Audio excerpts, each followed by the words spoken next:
ಸ್ನೇಹಿತರೆ, ಆನಂದಂಗಮಗೆ ಸುಸ್ವಾಗತ ಗೆಳೆಯರ. ಪ್ರೆಸೆಂಟ್ ನಾನಿವತ್ತು ಶೃಂಗೇರಿ ಶಾರದಾಂಬ ದೇವಸ್ಥಾನಕ್ಕಾದರೆ ಹೋಗ್ತಾ ಇದ್ದೀನಿ. ಈ ದೇವಸ್ಥಾನಕ್ಕೆ ಹೇಗೆ ಹೋಗ್ಬೇಕು, ಈ ದೇವಸ್ಥಾನದಲ್ಲಿ ಎಲ್ಲಿ ಸ್ಟೇ ಆಗಬೇಕು, ಹಾಗೆ ಈ ದೇವಸ್ಥಾನವನ್ನು ಹೇಗೆ ದರ್ಶನ ಮಾಡ್ಕೋಬೇಕು, ಮತ್ತು ಈ ದೇವಸ್ಥಾನದ ಸ್ಥಳ ಪುರಾಣ ಏನು ಅಂತ ಪೂರ್ತಿ ಡೀಟೇಲ್ಸ್ನ ಈ ವಿಡಿಯೋದಲ್ಲಿ ಕೊಡ್ತೀನಿ. ಸ್ನೇಹಿತರೆ, ನೀವೇ ನನ್ನ ಚಾನಲ್ ಮೊದಲನೇ ಸಲ ನೋಡ್ತೀರಾ, ದಯವಿಟ್ಟು ಸಬ್ಸ್ಕ್ರೈಬ್ ಮಾಡ್ಕೊಳ್ಳಿ, ಹಾಗೆ ಒಂದು ಲೈಕು ಒಂದು ಶೇರ್ ಕೂಡ ಮಾಡಿ. ಸ್ನೇಹಿತರೆ, ಈ ಶೃಂಗೇರಿ ನಮ್ಮ ಬೆಂಗಳೂರಿಂದ ಸುಮಾರು 335 ಕಿಲೋಮೀಟರ್ ದೂರದಲ್ಲಿರುತ್ತೆ. ಮೈಸೂರಿಂದ 250 ಕಿಲೋಮೀಟರ್ ಆಗುತ್ತೆ. ಹಾಸನದಿಂದ 140 ಕಿಲೋಮೀಟರ್ ಆಗುತ್ತೆ. ಮಂಗಳೂರಿಂದ 120 ಕಿಲೋಮೀಟರ್ ಆಗುತ್ತೆ. ಹುಬ್ಬಳ್ಳಿಯಿಂದ 300 ಕಿಲೋಮೀಟರ್ ಆಗುತ್ತೆ. ಹಾಗೆ ದಾವಣಗೆರೆಯಿಂದ 190 ಕಿಲೋಮೀಟರ್ ಆಗುತ್ತೆ. ಈ ಎಲ್ಲ ಪ್ರಸಿದ್ಧವಾದ ಪಟ್ಟಣಗಳಿಂದ ಡೈರೆಕ್ಟ್ ಆಗಿ ನಿಮಗೆ ಬಸ್ಸಿನ ಸೌಕರ್ಯ ಆದರೆ ಸಿಗುತ್ತೆ ಸ್ನೇಹಿತರೆ. ಸೊ ನೀವು ಡೈರೆಕ್ಟ್ ಆಗಿ ಬಸ್ಸಲ್ಲೇ ಹೋಗ್ಬೋದು. ಒಂದು ವೇಳೆ ನೀವೇನಾದ್ರು ಟ್ರೈನಲ್ಲಿ ಹೋಗ್ತೀವಿ ಅಂದರೆ ಡೈರೆಕ್ಟ್ ಟ್ರೈನು ಶೃಂಗೇರಿಗಿಲ್ಲ, ಆದರೆ ಮಂಗಳೂರಿಗೆ ಟ್ರೈನ್ ಇದೆ. ಮಂಗಳೂರಲ್ಲಿ ಇಳ್ಕೊಂಡು ಅಲ್ಲಿಂದ ನೀವು ಬಸ್ಸಲ್ಲಿ ಶೃಂಗೇರಿಗಾದರೆ ಸೇರ್ಕೋಬೋದು ಸ್ನೇಹಿತರೆ. ಮಂಗಳೂರಿಂದ ಬಸ್ಸಿನ ಸೌಕರ್ಯ ತುಂಬ ಚೆನ್ನಾಗಿದೆ ಶೃಂಗೇರಿಗೆ. ಸ್ನೇಹಿತರೆ, ಶೃಂಗೇರಿಯಲ್ಲಿ ಎಲ್ಲಿ ಸ್ಟೇ ಮಾಡೋದು ಅಂತ ನೀವೇನಾದರೂ ಕೇಳಿದ್ರೆ, ನೋಡಿ, ಇವೆಲ್ಲ ದೇವಸ್ಥಾನದ ರೂಮುಗಳೇ. ಇಲ್ಲಿ ನೀವು ಆರಾಮಾಗಿ ಸ್ಟೇ ಆದರೆ ಮಾಡ್ಬೋದು ಸ್ನೇಹಿತರೆ. ಇವೆಲ್ಲ ದೇವಸ್ಥಾನದ ರೂಮುಗಳು ತುಂಬ ಅಚ್ಚುಕಟ್ಟಾಗಿ, ತುಂಬ ನೀಟಾಗಿ ಈ ಒಂದು ರೂಮುಗಳನ್ನ ಇವರು ಮೇಂಟೈನ್ ಆದರೆ ಮಾಡಿರ್ತಾರೆ. ಇದರ ಹೆಸರು ಬಂದು ಜ್ಞಾನ ಭಾರತಿ ತೀರ್ಥ ಕೃಪಾ ಅಂತ ಹೇಳ್ಬಿಟ್ಟು. ಇದು ಬಂದು ದೇವಸ್ಥಾನದ ಮುಂದೆನೇ ಇರುತ್ತೆ ಸ್ನೇಹಿತರೆ. ಇನ್ನೊಂದು ವಿಷಯ ಏನಪ್ಪ ಅಂದರೆ, ಇವುಗಳಿಗೆ ಆನ್ಲೈನ್ ಬುಕ್ಕಿಂಗ್ ಆದರೆ ಇಲ್ಲ, ಡೈರೆಕ್ಟ್ ಆಗಿ ಇಲ್ಲೇ ಬಂದು ನೀವು ತಗೋಬೋದು ಸ್ನೇಹಿತರೆ. ಇಲ್ಲೇ ಬಂದು ನಿಮಗೆ ಡೈರೆಕ್ಟಾಗಿ ರೂಮ್ಸ್ ಆದರೆ ಕೊಡ್ತಾರೆ. ಇನ್ನೊಂದು ವಿಷಯ ಏನಪ್ಪ ಅಂದರೆ, ಇಲ್ಲಿ ಬ್ಯಾಚುಲರ್ಗೆ ರೂಮ್ ಕೊಡೋದಿಲ್ಲ, ಕೇವಲ ಕುಟುಂಬ ಫ್ಯಾಮಿಲಿಗೆ ಮಾತ್ರ ಇಲ್ಲಿ ರೂಮ್ ಆದರೆ ಕೊಡ್ತಾರೆ ಸ್ನೇಹಿತರೆ. ಅದನ್ನು ನೀವು ಮನಸ್ಸಲ್ಲಾದರೆ ಇಟ್ಕೊಂಡಿರಿ. ಫ್ಯಾಮಿಲಿಗೆ ಮಾತ್ರ ರೂಮ್ ಕೊಡ್ತಾರೆ. ಸಿಂಗಲ್ ಆಗಿ ಬಂದರೆ ಇಲ್ಲಿ ಯಾವುದೇ ಕಾರಣಕ್ಕೂ ರೂಮ್ ಆದರೆ ಕೊಡೋದಿಲ್ಲ. ತುಂಬ ಕಡಿಮೆ ಬಜೆಟಲ್ಲಿ ನಿಮಗೆ 500 ರೂಪಾಯಿ ಒಳಗಡೆ ನಿಮಗೆ ಅದ್ಭುತವಾದ ರೂಮ್ಗಳಾದ್ರೆ ಸಿಗ್ತವೆ.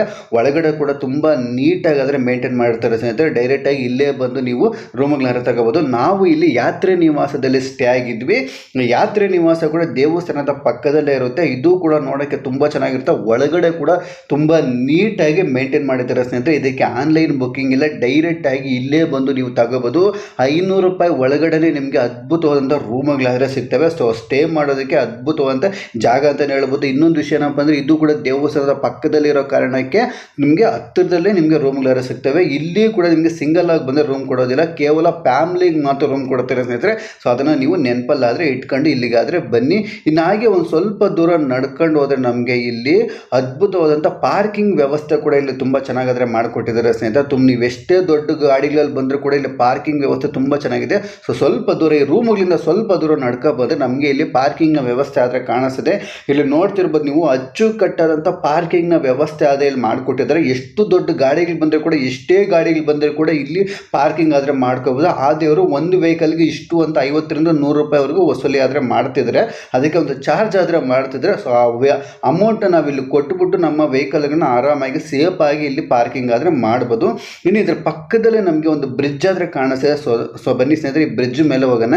ಈ ಬ್ರಿಡ್ಜನ್ನು ತುಂಗಾ ನದಿಗೆ ಅಡ್ಡವಾಗಿ ಕಟ್ಟಲಾಗಿದೆ. ತುಂಬ ಅದ್ಭುತವಾಗಿರುತ್ತೆ ಅಂತಲೇ ಹೇಳ್ಬೋದು. ಈ ಬ್ರಿಡ್ಜು ಆಲ್ಮೋಸ್ಟ್ ಈ ಶೃಂಗೇರಿಗೆ ಬಂದವರೆಲ್ಲ ಈ ಬ್ರಿಡ್ಜಿನ ಮೇಲೆ ಬಂದು ಈ ಪ್ರಕೃತಿ ಸೌಂದರ್ಯವನ್ನು ಸವಿದು ನಂತರ ದೇವರ ದರ್ಶನಕ್ಕಾದರೆ ಹೋಗ್ತಾರೆ ಸ್ನೇಹಿತರೆ. ಸೊ ದೇವ್ರ ದರ್ಶನಕ್ಕೆ ಹೋಗ್ಬೇಕು ಮೊದಲು ಕೂಡ ನೀವು ಇಲ್ಲಿಗೆ ಬರ್ಬೋದು, ಇಲ್ಲ ದೇವರ ದರ್ಶನ ಮುಗಿಸ್ಕೊಂಡು ಕೂಡ ಇಲ್ಲಿಗೆ ನೀವು ಆದರೆ ಬರ್ಬೋದು. ಇದೇ ನೋಡಿ ಆ ಒಂದು ಬ್ರಿಡ್ಜು ಅದ್ಭುತವಾಗಿರುತ್ತೆ. ನೀವು ಶೃಂಗೇರಿಗೆ ಬಂದರೆ ತಪ್ಪದೇ ಈ ಒಂದು ಬ್ರಿಡ್ಜ್ ಮೇಲೆ ಒಂದ್ಸಲ ಬಂದು ನೋಡಿ ಸ್ನೇಹಿತರೆ. ಸುತ್ತಲಿರುವಂಥ ಪ್ರಕೃತಿಯ ರಮಣೀಯವಾದಂಥ ದೃಶ್ಯ ನಮಗೆ ತುಂಬ ಚೆನ್ನಾಗಾದರೆ ಕಾಣಿಸ್ತದೆ. ಇದೇ ನೋಡಿ ತುಂಗಾ ನದಿ. ಈ ತುಂಗಾ ನದಿಯಲ್ಲಿ ತುಂಬ ಜನ ಸ್ನಾನ ಕೂಡ ಮಾಡ್ತಾ ಇರ್ತಾರೆ. ಸೊ ನೀವು ಬೇಕಾದರೆ ಇಲ್ಲಿ ಸ್ನಾನ ಆದರೆ ಮಾಡ್ಬೋದು ಸ್ನೇಹಿತರೆ. ನೀರು ಕೂಡ ತುಂಬ ಚೆನ್ನಾಗಿರ್ತವೆ. ಹರಿಯೋ ನೀರಾಗಿರೋ ಕಾರಣಕ್ಕೆ ಇಲ್ಲಿ ನೀರಲ್ಲಿ ಅಂಥದ್ದೇನು ಇರೋದಿಲ್ಲ. ತುಂಬ ನೀಟ್ ಆ್ಯಂಡ್ ಕ್ಲೀನ್ ಆಗತ್ತೆ ನೀರುಗಳಾದರೆ ಇರ್ತವೆ ಸ್ನೇಹಿತರೆ. ಸೊ ನಾವು ಬೇಕಾದರೆ ಹೋಗಿ ಇಲ್ಲಿ ಸ್ನಾನ ಆದರೆ ಮಾಡ್ಬೋದು, ತುಂಬ ಚೆನ್ನಾಗಿರ್ತವೆ. ಇನ್ನು ದೇವಸ್ಥಾನದಲ್ಲಿ ಬಳಸುವ ನೀರನ್ನು ಕೂಡ ಇಲ್ಲಿಂದನೇ ತಗೋತಾರೆ ಅಂತ ಈ ಪೂಜಾರಿಗಳಾದರೆ ಹೇಳ್ತಾರೆ ಸ್ನೇಹಿತರೆ. ಸೊ ಅಷ್ಟೊಂದು ಪವಿತ್ರವಾದಂಥ ಒಂದು ನೀರಿದು ತುಂಗಾ ನದಿ ಅಂತ ಇದನ್ನು ಕರೀತಾರೆ ಸ್ನೇಹಿತರೆ. ಸೊ ನೀವು ಶೃಂಗೇರಿಗೆ ಹೋದಾಗ ತಪ್ಪದೆ ಇಲ್ಲಿಗೆ ಒಂದ್ಸಲ ಭೇಟಿ ಕೊಡಿ. ತುಂಬ ಅಂದರೆ ತುಂಬಾ ಚೆನ್ನಾಗಿರುತ್ತೆ ಈ ಒಂದು ನದಿ ನೋಡೋದಕ್ಕೆ. ಹಾಗೆ ದೇವಸ್ಥಾನದ ಕಡೆ ಬಂದರೆ ಇಲ್ಲಿ ನಿಮಗೆ ಚಪ್ಪಲಿ ಸ್ಟ್ಯಾಂಡ್ ಆದರೆ ಇರುತ್ತೆ ಸ್ನೇಹಿತರೆ. ಇಲ್ಲಿ ನೋಡ್ತಾ ಇದ್ರೆ ಇದೇ ಚಪ್ಪಲಿ ಸ್ಟ್ಯಾಂಡು.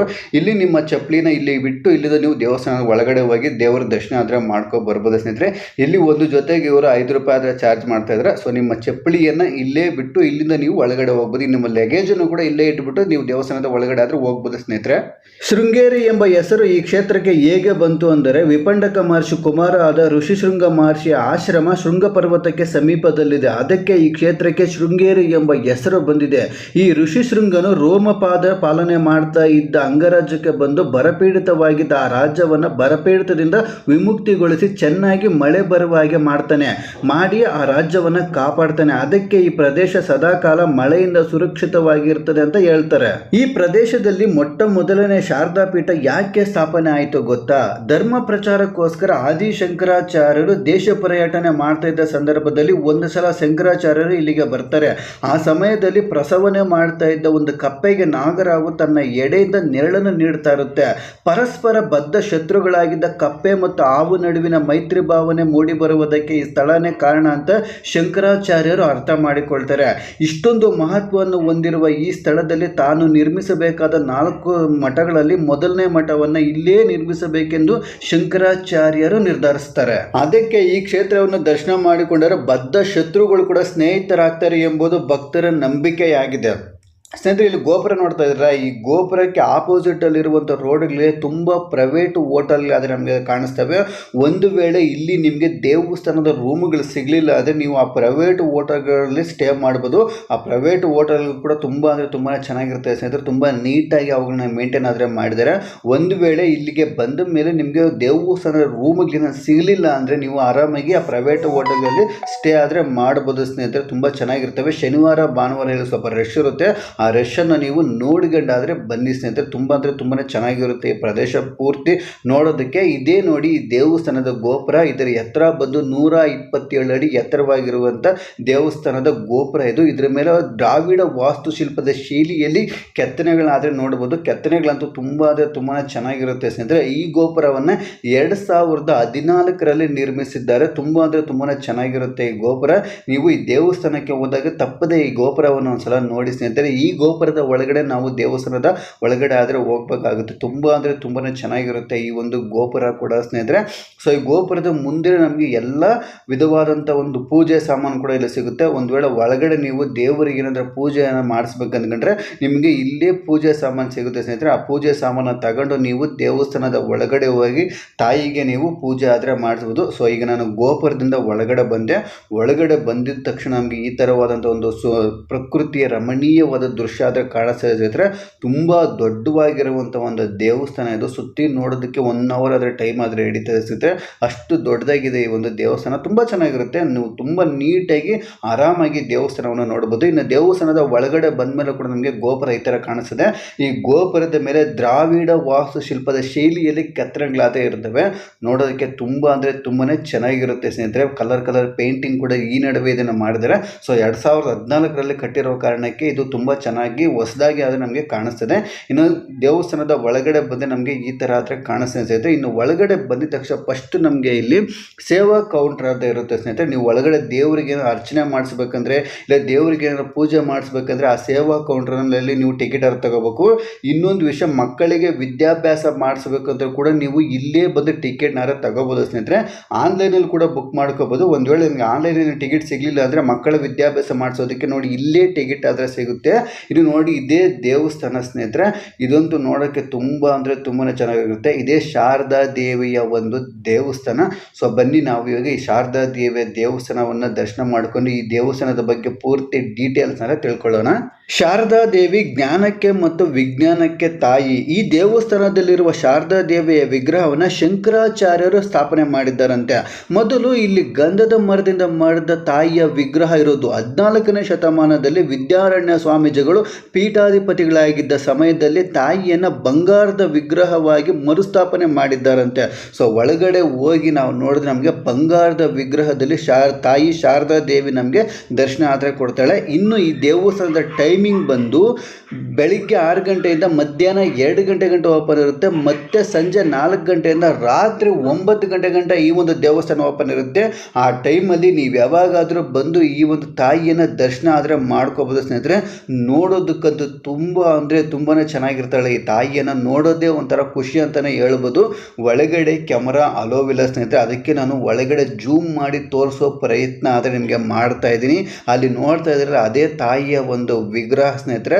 ಸೊ ನಾನು ಒಳಗಡೆ ಕ್ಯಾಮರಾ ಅಲೋವಿಲ್ಲ, ಅದಕ್ಕೆ ನಾನು ಆಚೆಯಿಂದ ನಿಮಗೆ ಜೂಮ್ ಮಾಡಿ ತೋರಿಸೋ ಪ್ರಯತ್ನ ಆದರೆ ಮಾಡ್ತಾ ಇದ್ದೀನಿ. ನೀವು ಅಲ್ಲಿಗೆ ಹೋದಾಗ ಆ ತಾಯಿಯನ್ನು ಕಣ್ತುಂಬ್ಕೊಳ್ಳಿ, ನೋಡೋದಕ್ಕೆ ತುಂಬ ಅಂದರೆ ತುಂಬಾ ಚೆನ್ನಾಗಿರುತ್ತೆ.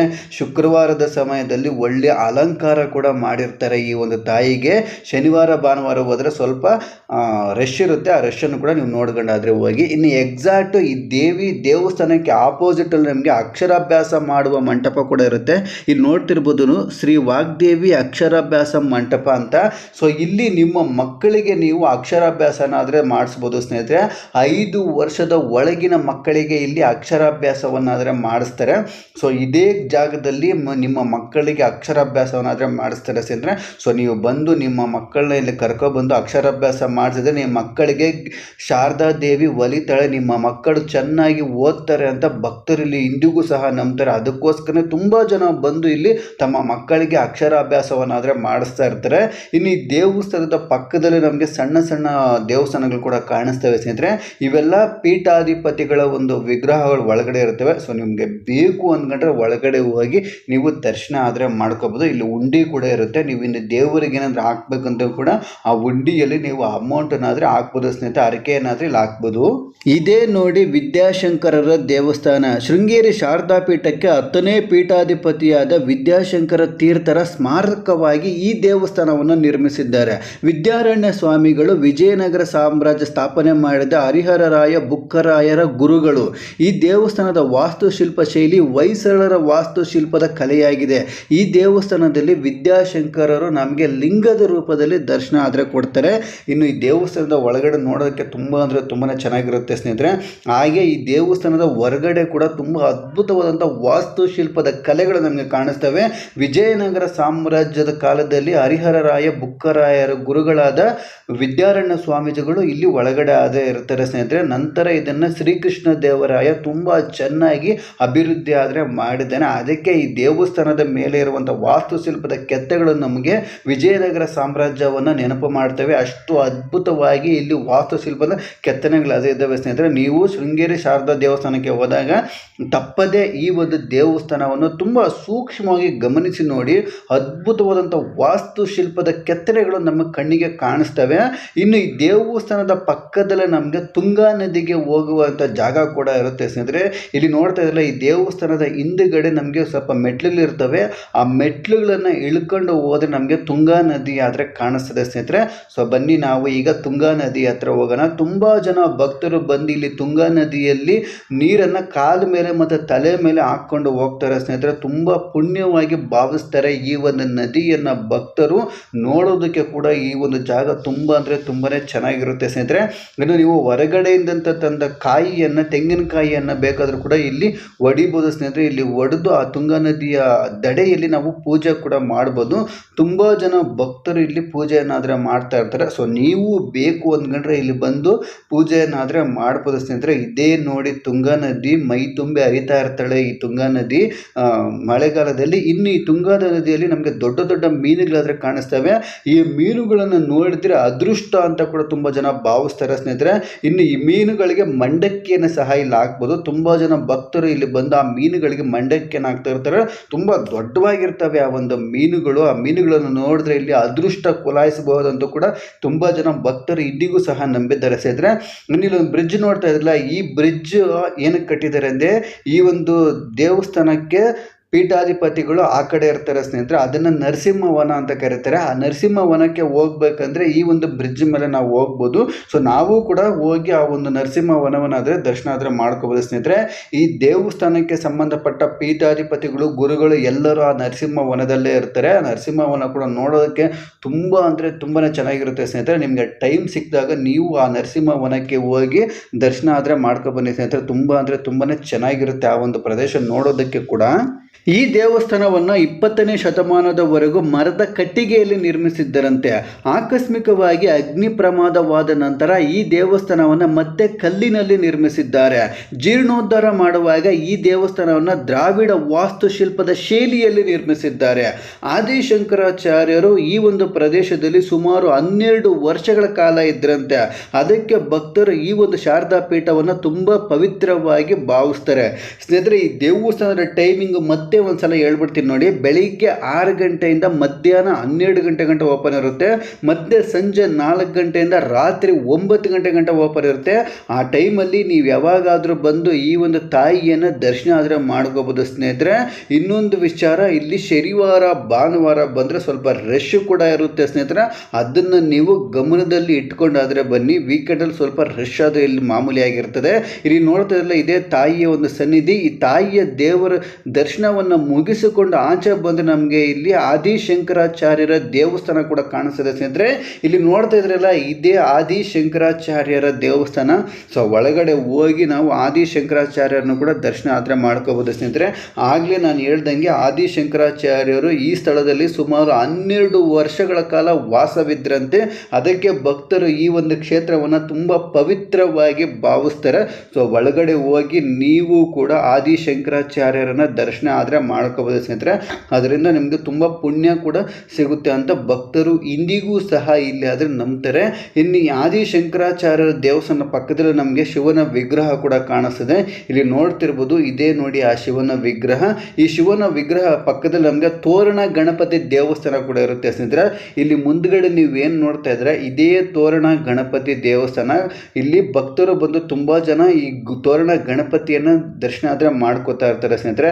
ಈ ತೋರಣ ಗಣಪತಿ ದೇವಸ್ಥಾನವನ್ನು ದರ್ಶನ ಮಾಡಿಕೊಂಡರೆ ನಮ್ಮ ಕಷ್ಟಗಳೆಲ್ಲ ತೀರೋಗ್ತವೆ ಅಂತ ಭಕ್ತಾದಿಗಳು ಇಂದಿಗೂ ಸಹ ನಂಬ್ತಾರೆ. ಅದಕ್ಕೋಸ್ಕರನೇ ಪ್ರತಿಯೊಬ್ಬರು ಈ ತೋರಣ ಗಣಪತಿ ದೇವಸ್ಥಾನಕ್ಕೆ ಬಂದು ಇಲ್ಲಿ ದರ್ಶನ ಮಾಡ್ಕೊಂಡು ಹೋಗ್ತಾರೆ ಸ್ನೇಹಿತರೆ. ಸೊ ನೀವು ಕೂಡ ಬಂದು ಈ ತೋರಣ ಗಣಪತಿ ದೇವಸ್ಥಾನವನ್ನು ದರ್ಶನ ಆದರೆ ಮಾಡ್ಕೋಬಹುದು. ಈ ತೋರಣ ಗಣಪತಿ ದೇವಸ್ಥಾನದ ಪಕ್ಕದಲ್ಲೇ ನಮಗೆ ಭೋಜನ ಶಾಲೆಗೆ ದಾರಿಯಾದೇ ಇರುತ್ತೆ ಸ್ನೇಹಿತರೆ. ಇಲ್ಲಿ ಈ ದೇವಸ್ಥಾನದಲ್ಲಿ ದಿನಕ್ಕೆ 2 ಸಲ ನಮಗೆ ಊಟ ವ್ಯವಸ್ಥೆ ಆದರೆ ಮಾಡಿದ್ದಾರೆ ಇಲ್ಲಿ. ಸೊ ದಿನಕ್ಕೆ 2 ಸಲ ನಾವು ಇಲ್ಲಿ ಊಟ ಮಾಡ್ಬೋದು. ಮಧ್ಯಾಹ್ನ ಊಟ ಮಾಡ್ಬೋದು, ಹಾಗೆ ರಾತ್ರಿ ಕೂಡ ಇಲ್ಲಿ ಊಟ ಆದರೆ ಮಾಡ್ಬೋದು ಸ್ನೇಹಿತರೆ. ಇದೇ ನೋಡಿ ಆ ಒಂದು ಜಾಗ. ಈ ತೋರಣ ಗಣಪತಿ ದೇವಸ್ಥಾನದ ಪಕ್ಕದಲ್ಲೇ ಒಂದು ರೋಡ್ ಇರುತ್ತೆ. ಆ ದಾರಿಯಲ್ಲಿ ನಾವು ಮುಂದೆ ಬಂದರೆ ನಮಗೆ ಈ ಥರ ಭೋಜನ ಶಾಲೆ ಆದರೆ ಕಾಣಿಸ್ತದೆ. ಇಲ್ಲಿ ಮುಂದೆ ನೋಡ್ತಾ ಇದ್ರಲ್ಲ, ಇದೇ ಭೋಜನ ಶಾಲೆ. ಇಲ್ಲೇ ನಮಗೆ ಊಟದ ವ್ಯವಸ್ಥೆ ಆದರೆ ಮಾಡಿದ್ದಾರೆ ಸ್ನೇಹಿತರೆ. ಊಟ ಅಂತೂ ತುಂಬ ಅಂದರೆ ತುಂಬಾ ಚೆನ್ನಾಗಿರುತ್ತೆ ಸ್ನೇಹಿತರೆ. ನೀವು ಶಾರದಾ ದೇವಸ್ಥಾನಕ್ಕೆ ಬಂದರೆ ತಪ್ಪದೇ ಈ ಊಟವನ್ನು ಮಾತ್ರ ಮಿಸ್ ಮಾಡ್ಕೊಳ್ಕೋಬೇಡಿ. ಈ ಊಟದ ಟೈಮಿಂಗ್ ಹೇಳ್ತೀನಿ ನೋಡಿ. ಮಧ್ಯಾಹ್ನ 12:15ರಿಂದ 2:30ವರೆಗೂ ಇರುತ್ತೆ. ರಾತ್ರಿ 7 ಗಂಟೆ 15 ನಿಮಿಷದಿಂದ ರಾತ್ರಿ 8:30ವರೆಗೂ ಇಲ್ಲಿನ ಊಟ ವ್ಯವಸ್ಥೆ ಅದೇ ಇರುತ್ತೆ ಸ್ನೇಹಿತರೆ. ಆ ಟೈಮಲ್ಲಿ ಬಂದು ನೀವು ಇಲ್ಲಿ ಊಟ ಆದರೆ ಮಾಡ್ಬೋದು. ಊಟ ಅಂತೂ ತುಂಬ ಅಂದರೆ ತುಂಬ ರುಚಿಯಾಗಿರ್ತದೆ ಸ್ನೇಹಿತರೆ. ನೀವೇನಾದರೂ ಈ ಒಂದು ದೇವಸ್ಥಾನಕ್ಕೆ ಬಂದರೆ ತಪ್ಪದೇ ಆ ಒಂದು ಊಟವನ್ನಾದರೆ ಸವಿರಿ ಸ್ನೇಹಿತರೆ. ತುಂಬ ಅಂದರೆ ತುಂಬ ಚೆನ್ನಾಗಿರುತ್ತೆ. ಆ ಊಟವನ್ನು ಪ್ರಸಾದವಾಗಿ ಕೂಡ ಇಲ್ಲಿ ತುಂಬ ಜನ ಭಾವಿಸ್ತಾ ಇರ್ತಾರೆ. ಆ ಒಂದು ಊಟವನ್ನು ತುಂಬ ಅಂದರೆ ತುಂಬಾ ಚೆನ್ನಾಗಿರುತ್ತೆ.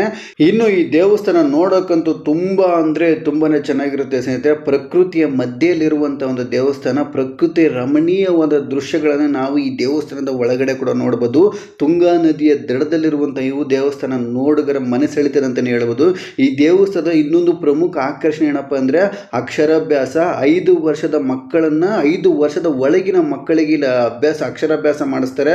ಇಲ್ಲಿ ಅಕ್ಷರಾಭ್ಯಾಸ ಮಾಡಿಸಿದ್ರೆ ನಿಮ್ಮ ಮಕ್ಕಳಿಗೆ ಓದು ಚೆನ್ನಾಗಿ ತಲೆಗತ್ತುತ್ತೆ ಅಂತ ತುಂಬ ಜನ ಭಕ್ತರು ನಂಬ್ತಾರೆ. ಅದಕ್ಕೆ ತಮ್ಮ ಮಕ್ಕಳಿಗೆ ಇಲ್ಲಿ ಬಂದು ಅಕ್ಷರಾಭ್ಯಾಸ ಮಾಡಿಸ್ತಾರೆ. ನೀವು ಸಹ ಮಾಡ್ಬೋದು ಸ್ನೇಹಿತರೆ. ಇದೇ ನೋಡಿ ಶೃಂಗೇರಿ ಶಾರದಾ ದೇವಸ್ಥಾನದ ಬಗ್ಗೆ ಪೂರ್ತಿ ಡೀಟೇಲ್ಸು ಸ್ನೇಹಿತರೆ. ಈ ವಿಡಿಯೋ ನಿಮ್ಗೆ ಇಷ್ಟ ಆಗಿದ್ರೆ ಲೈಕ್ ಮಾಡಿ, ಶೇರ್ ಮಾಡಿ, ಹಾಗೆ ನಮ್ಮ ಚಾನಲ್ನ ತಪ್ಪದೇ ಸಬ್ಸ್ಕ್ರೈಬ್ ಮಾಡ್ಕೊಳ್ಳಿ ಸ್ನೇಹಿತರೆ. ಮತ್ತೊಂದು ವಿಡಿಯೋದಲ್ಲಿ ಮತ್ತೆ ಸಿಗೋಣ. ಅಲ್ಲಿವರೆಗೂ ಜೈ ಹಿಂದ್, ಜೈ ಕರ್ನಾಟಕ.